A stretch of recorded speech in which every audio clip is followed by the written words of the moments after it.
term which is used for the rhesus monkey. Rhesus monkey means this type of that Rh factor which is related with that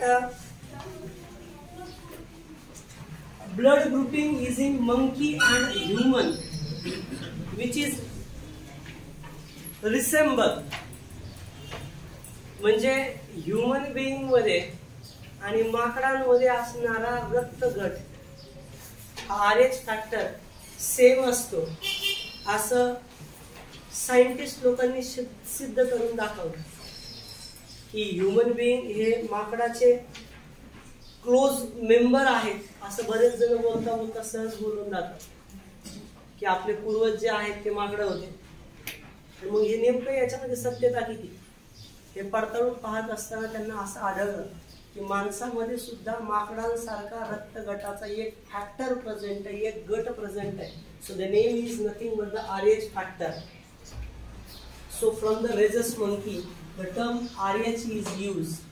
So that RH factor, the term RH factor is for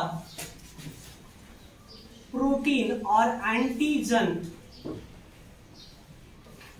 D on RBC's surface, on RBC's surface.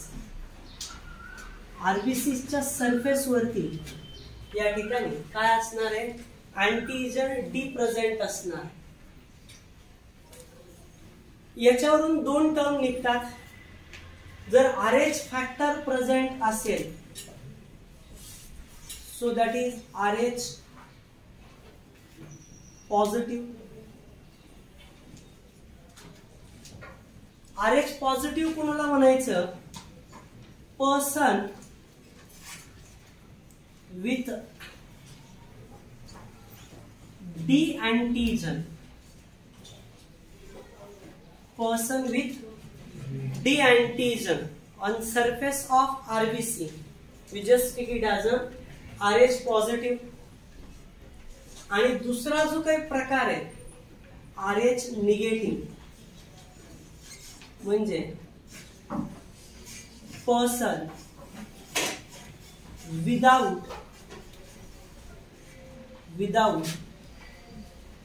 the antigen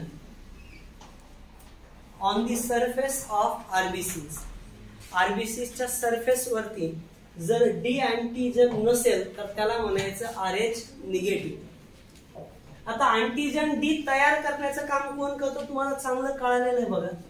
antigen म्हणजे protein आहे, तर DNA पासून तयार होत असतो mRNA आणि या mRNA पासून तयार होत असते प्रोटीन. प्रोटीन म्हणजेच अँटीजन इथं. तर या ठिकाणी डीएनए पासून प्रोटीन तयार होते. म्हणजे हा जो DNA, that DNA which code to the protein and that protein is nothing but the antigen. Okay, protein is nothing but the antigen. म्हणजे ज्या व्यक्तीमध्ये या ठिकाणी डीएनए म्हणजे ही प्रोटीन तयार होईल याचा अर्थ आहे त्याच्यात तो डीएनए आहे जो रेजस नावाच्या मंकी मध्ये असतो, त्याच्यातली ती जीन आहे असा अर्थ होतो. तर आपल्यामध्ये सुद्धा more than 90% people have this factor. So याच्यावरून असं कन्सिडर केलं जातं की अँटीजन डी आपल्यामध्ये आहे, त्यांच्यामध्ये आहे, याचा earth we R close relatives. आपण त्यांचे क्लोज रिलेटिव्ह आहोत, याच्यात काहीही असत्य नाहीये. त्याच्या पलीकडे आणखी गोष्ट डिक्लेअर झाली. If some people they have the negative blood group, RH negative, that is we know that every blood group is having the two components, two complements, A positive, A negative, B positive, B negative, AB positive, AB negative, O positive, O negative. Okay, means the blood group or the person with A blood group, that is A positive असेल तर तुम्ही काय consider करणार बरं? So that RBC is having A antigen as well as D antigen on their surface. आरबीसीच्या सरफेसला काय काय येतं, ए पण अँटीजन आहे आणि डी पण आहे, म्हणून आला ए पॉझिटिव्ह. बरं ए बी पॉझिटिव्ह म्हणलं तर काय येईल बरं, याच्यामध्ये ए अँटीजन येईल, बी अँटीजन येईल आणि डी पण अँटीजन येईल. म्हणजे ए बी आणि डी, ए बी आणि डी दोन्ही अँटीजन, याला म्हणायचं ए बी पॉझिटिव्ह. आणि जर ए बी निगेटिव्ह म्हणलं तर काय बरं, याचा अर्थ याच्यात डी नसणार आहे फक्त. कळतंय ना सगळ्यांना. तर अशी टर्म आहे आर एच फॅक्टरची ही टर्म. ओके, म्हणजे आरबीसीच्या सरफेसवरती, या आरबीसीच्या सरफेसवरती ज्या प्रोटीन तयार होतात त्याला आपण अँटीजन म्हणतो. तर इथे एक कॉन्सेप्ट आहे, कॉन्सेप्ट अशी आहे. So the term, the disease that is said to be the erythroblastosis, erythroblastosis fetalis. Fetus जे भ्रूण आहे, जे गर्भ आहे, जे बाळ आहे, जे बेबी आहे, त्याच्यामध्ये काय होतात, त्याच्यामध्ये असणाऱ्या ज्या आरबीसीज आहेत त्या रप्चर्ड होतात, त्या फुटतात, त्या तुटतात. ओके, इरिथ्रोब्लास्टोसिस फिटालिस म्हणजे काय होणं, तर आरबीसीचं ब्रेकिंग होईल. Okay, erythroblastosis fetalis which is also called as hemolytic disease, hemolytic disease of newborn, नुकत्याच जन्मलेल्या बाळामध्ये, न्यूबॉर्न म्हणजे जे इन्फंट आहे, ओके, त्याच्यामध्ये काय होतात, आरबीसीज रप्चर्ड होतात. न्यूबॉर्न याच्यामध्ये ज्या हिमोलायटिक म्हणजे आरबीसीचे तुकडे होतात. काय होतात, because of the different kind of R H factor. R H factor मध्ये फरक, काय फरक आहे आर एच फॅक्टर मध्ये. सो याच्यामध्ये मम्मी, मदर, मदर मध्ये काय, having R H negative blood, mother मध्ये आर एच निगेटिव्ह ब्लड आहे. And father, papa, having R H positive blood.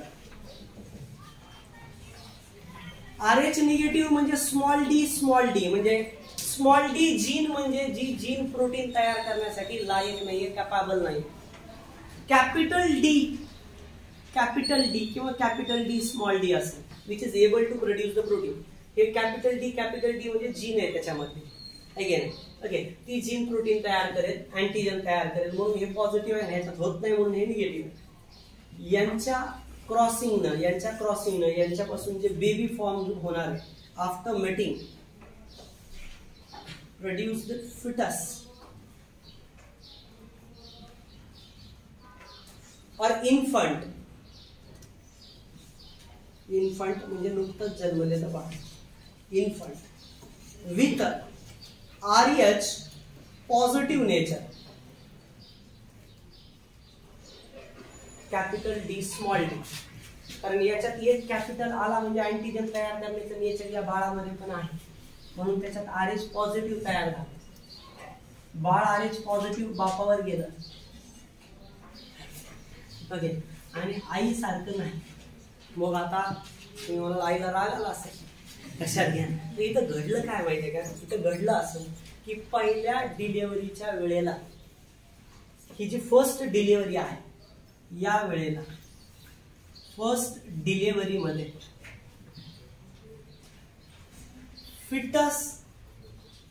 Foetal blood interacted with mother's blood. Okay, या ठिकाणी first डिलिव्हरीच्या दरम्यान, फर्स्ट डिलिव्हरीच्या दरम्यान काय झालं, fetal blood interacted with the mother's blood. Okay, आई कसली आहे, आर एच निगेटिव्ह वाली आहे. ती पहिल्या डिलिव्हरीच्या दरम्यान बाळामधला अँटीजन डी आईच्या संपर्कात गेला. आता तुम्हाला तर माहिती आहे अँटीजन संपर्कात आला तर लगेच काय होत असतं, त्याच्या विरुद्ध अँटीबॉडीज तयार होत असतात. मग मदर मध्ये काय होतात, in mother's body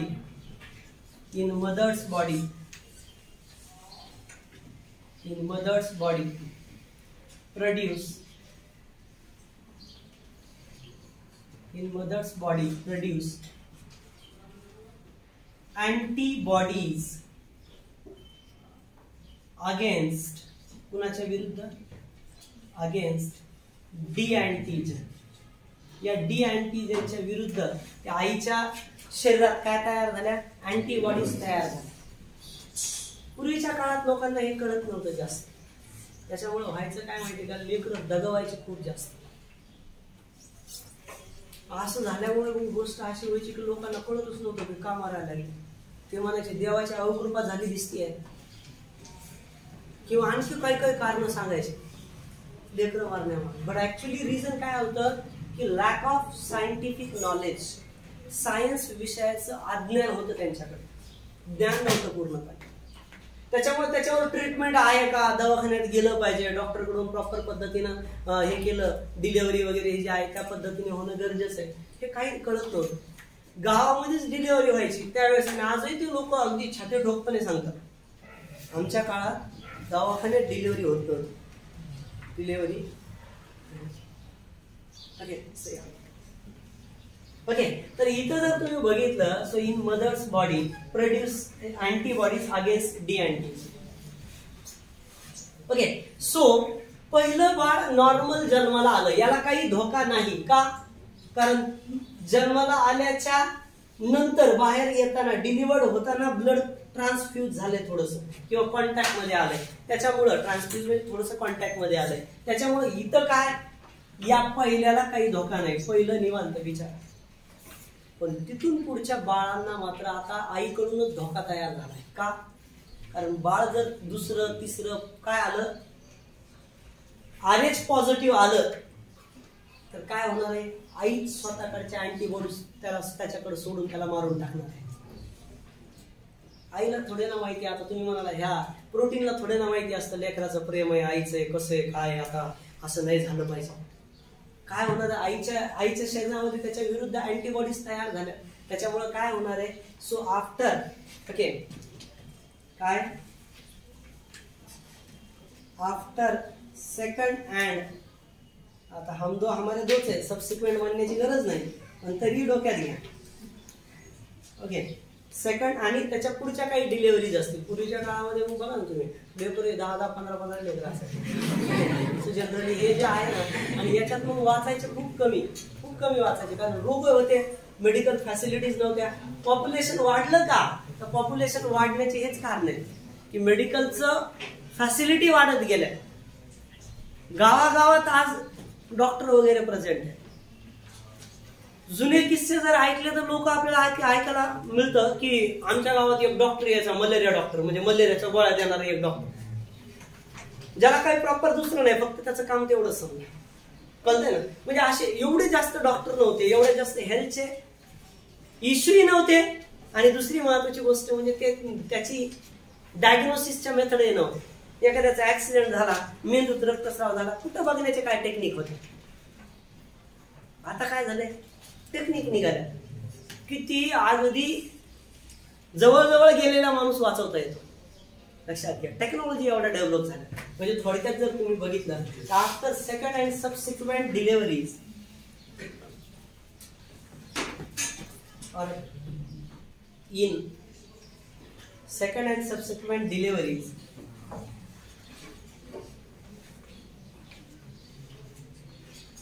chances of hemolytic disease of newborn are more. HDN म्हणजे हिमोलायटिक डिसीज ऑफ न्यूबॉर्न, याचे चान्सेस काय असतील, जास्त असतील.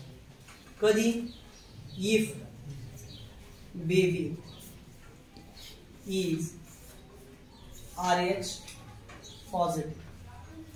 बरं काय होतं या वेळेला असं होतं की आईकडे असतात अँटीबॉडीज, त्याच्यामुळं घडतं काय, आईकडे अँटीबॉडीज असल्यामुळं या ठिकाणी या बाळामध्ये त्या अँटीबॉडीज जातात आणि बाळाला काय होतो माहिती का, बेबी याला होतो सिव्हिअर ॲनेमिया. का, कारण एक्सिस आरबीसी डिस्ट्रॉय केल्या जातात, जास्त प्रमाणात आरबीसी डिस्ट्रॉय होतात, त्या बाळाला ऑक्सिजनचा पुरवठा कमी होतो. इव्हन एवढंच नाही तर सिव्हिअर ॲनेमियाच्या नंतर त्या बाळाला जॉन्डिस देखील होतो, कावीळ देखील होतो आणि त्याच्या पुढं त्या बाळाची डेथ पण होऊ शकते. तुम्ही म्हणाल सर काही विलाज नाही का, ओके, पहिलं जे बाळ आहे पहिलंच फक्त वाचेल, बाकीच्या तिथून पुढच्या जर पॉझिटिव्ह आलं, पप्पा जर पॉझिटिव्ह आहे तर बेबी पॉझिटिव्ह येण्याची शक्यता खूप जास्त आहे, कारण डी कॅपिटल आहे. त्याच्यामुळे इकडचा एक डी आला डॅडी करता, ओके. सो त्यामुळं काय होणार आहे, RH पॉझिटिव्ह आहे. गोष्ट अशी आता नेमकं करायचं काय, तर या वेळेला एक पर्याय आता उपलब्ध आहे. पूर्वी मी तुम्हाला मागे सांगितलंय, मग पिक्चर मधले जे डायलॉग असायचे, आपको बच्चे गया बच्चे किंवा लक्षात इमोशनल ब्लॅकमेल करायचे पिक्चर मध्ये, असं ते थिएटर ऑपरेशन थिएटर मधून ते बाहेर यायचे डॉक्टर आल्याच्या नंतर मग ते फॅमिली मेंबर असायच्या, मालिकात लय दाखवत सो बाया अगदी पदर लावून राहतात. तुम्हाला मागे बोललोय, जनरली तुम्ही जर बघितलं ना या मालिकांमध्ये हे इमोशनल खूप जास्त केलं जातं. लेडीज अगोदर बिचारे इमोशनल असतात आणि हे मालिकेवाले काय करतात माहितीये का, या मूडला आणून मालिका बंद करतात की उद्या सगळा स्वयंपाक सोडून बघितलं पाहिजे. तर ही गोष्ट असेल तर इथं घडतं काय लक्षात घ्या, RH पॉझिटिव्ह जो ब्लड ग्रुप आहे, RH पॉझिटिव्ह जो ब्लड ग्रुप आहे ना, तर या ठिकाणी विलाज एकच आहे. विलाज काय लक्षात घ्या की RH पॉझिटिव्ह असणारा जो बेबी आहे नंतर सेकंड थर्ड वगैरे, त्या वेळेला काय करणं गरजेचं आहे, तर त्या वेळेला या आईला पहिल्या डिलिव्हरी नंतर लगेचच विदिन 24 आवर्स एक इंजेक्शन दिलं गेलं पाहिजे. म्हणजे डॉक्टर इमोशनल करणार नाही, लक्षात घ्या. ओके, आपल्याला जर ज्ञान असेल या गोष्टीचं की बाबा फिमेल निगेटिव्ह आहे, ब्लड ग्रुप कुठलाही असू द्या, फिमेल निगेटिव्ह बेबी पॉझिटिव्ह आहे, तर डॉक्टर तुम्हाला घाबरवणार नाही. तर डॉक्टर म्हणू शकतात की बाळ किंवा आईला धोका आहे, बरं पैसे लागतील नाही मध्ये. पण हे कधी, ज्या वेळेला अज्ञान असेल तेव्हा घडू शकतं. सगळेच तसे करत नाहीत पण घडू शकतं अज्ञान असेल. पण आपल्याकडे जर त्याचं ज्ञान असेल, आपण डॉक्टरला सांगू शकतो फक्त अँटीडीचं इंजेक्शन तर द्यायचंय, आम्हाला माहितीये काय होत नाही. लक्षात घ्या, जे अर्धवट नॉलेज होतं ते एकलं टेन्शन घेतं का, थोडं जरी काही बदल झाला लक्षात घ्या, लगेच ते टेन्शन घेतात काय होतं काय. लक्षात घ्या, म्हणजे कळतंय ना. आता प्रेग्नन्सी म्हणल्याच्या नंतर तुम्हाला माहितीये ना, खूप मरण यातना असतात स्त्रियेला, खूप यातना सहन कराव्या लागतात. म्हणजे एका स्त्रीचा पुनर्जन्म होणं इतकं जड असतं, लक्षात घ्या, प्रेग्नन्सी हँडल करणं म्हणजे.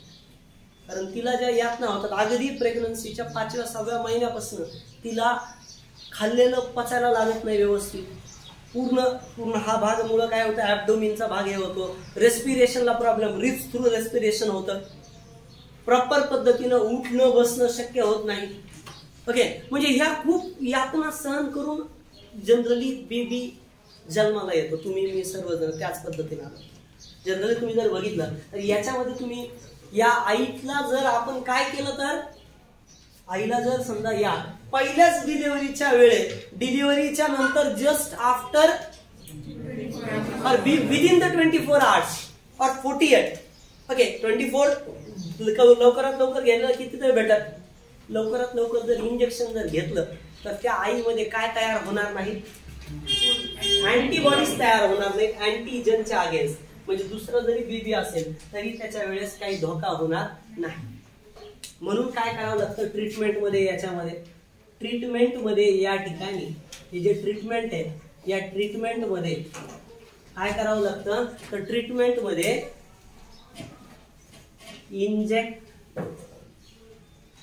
इंजेक्टेड किंवा injection of anti D to mother,